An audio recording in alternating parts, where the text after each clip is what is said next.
Oh, pandali ka na naman dyan ng pagkukuskaus. Kaya naman ka na. Ay, kailangan gayunin para magbakbak yung mukha at nang mawala rin, ay anong problema? Ay, ang problema nga, Oh. ay kulang na laay maburay ang pagmumukha mo sa pagkuskus mo. Anong gusto mo? Ako'y garni na lang, puro crinkles ang mukha. Kaganda ganun nag-aayos ang iyong asawa.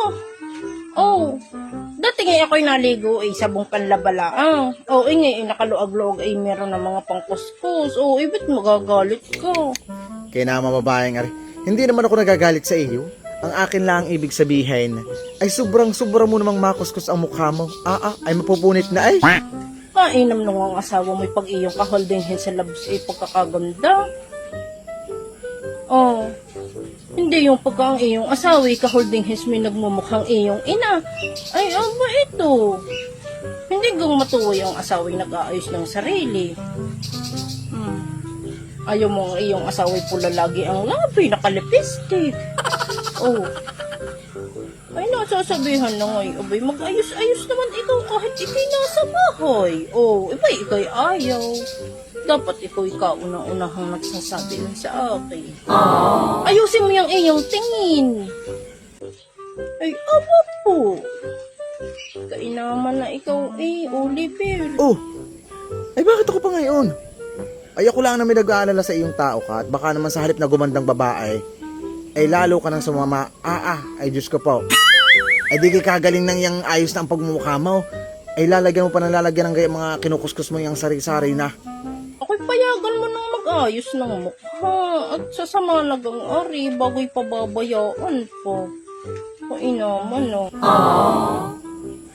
Kainaman na ikaw Oliver.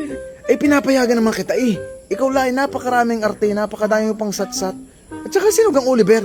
Hindi naman Oliver ang pangalan ko Kuya, nauulagan Dali na. Sa iyo lang naman ako nagpapaganda. Sigurado kang sa akin laang. Ay pag nadaan nga si paring Marsing sa harap ng ating bahay, kay kulang na lang mabali ang iyong lieg sa pagsuleng. Ay tigil-tigilan mo na yung iyong pagmumukhang iyan. Ako'y naiiyamot sa iyo. Ay, di huwag! Okay, nastang papakababa na sa iyo. Magugarni po, lagi na ako. Painis Bakit ikaw pa ang galit? Kaya naman ka din naman. Ay, naiiyamot ng pag ako. Nako, sinasabi ko sa iyo. Ako talaga yung nakauwi sa tatay. Sasabihin kita sa tatay. Yan, bagay ko magngangangal diyan. At tungal ka naman diyang daig mo pa ang bata pag napagsabihan.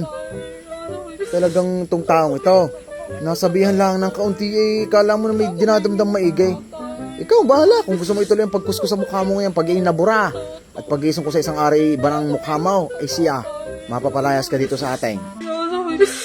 Sasabihin talaga kita sa tatay. At ako pa ang tinatakot mo ngayon. Kahit pa magsama kayo ng iyong ama, sige, kaunin mo. At sabihin mo lumaban sa akin. Ang iyo namang amang iyon ay takot sa akin. Kung siya naman hindi makakalaban sa akin, sabihin mo kami babarik na laang. Kaunin mo, kami babarik na laang, bilis. Ayaw, di ma.